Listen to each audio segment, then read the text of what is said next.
Mainit na yung mantika. Maglalagay tayo ng luya, bawang, sasaluin lang natin.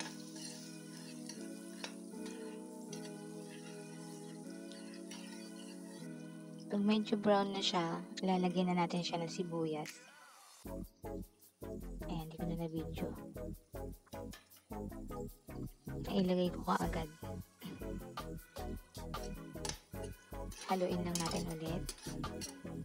Ganyan lang.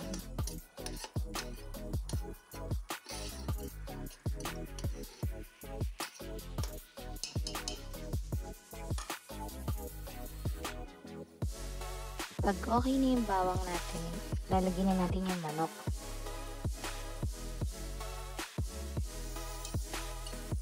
Sasangkot siya lang natin siya sa ginisa nating bawang at luya, sibuyas.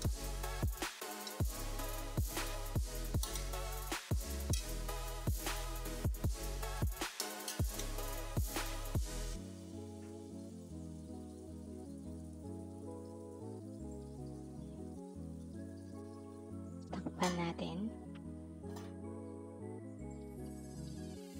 Mga ilang minutes, tapos hintayin natin siyang kumulo. Ayan, okay na siya.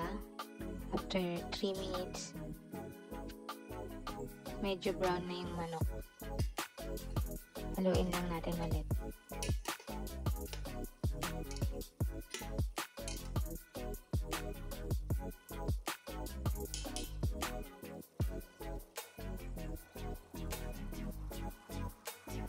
Ayan, lalagyan na natin ng patis. Yan yung pampaalat natin. Pwede din natin lagyan ng asin. Depende sa panlasa mo. Lalagyan na natin ng seasoning. Magic sarap yung ginamit ko dyan. Pwede din naman chicken cubes. Pero okay na yung magic sarap. Haluin lang ulit para pumasok sa manok yung lasa.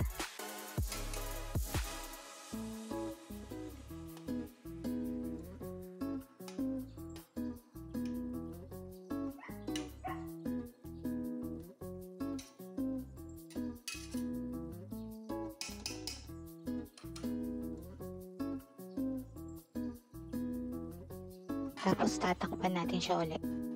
Another 3 minutes ulit.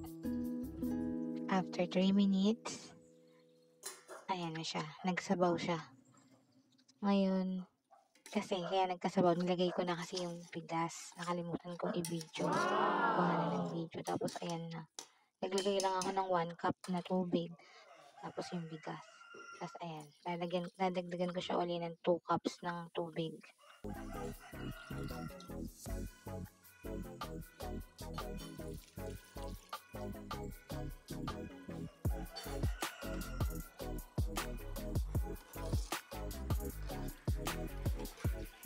Haluin lang natin yan. Make sure na walang nakadikit na bigas sa ilalim ng pan.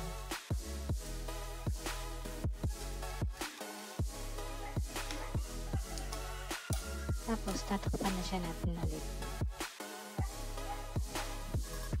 Wait natin another 5 minutes.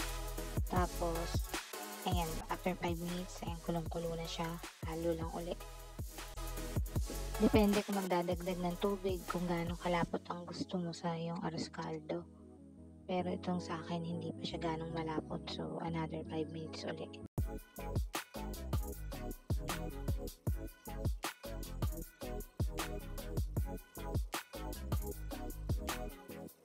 Ayan na siya, malapot na. Oh, ito, okay na sa akin yung ganitong consistency.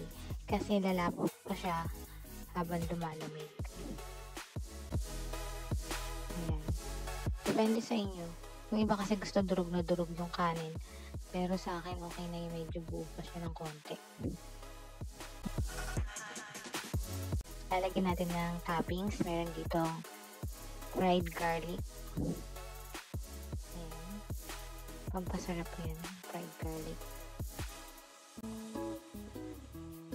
Lalagyan din natin siya ng itlog na nilaga.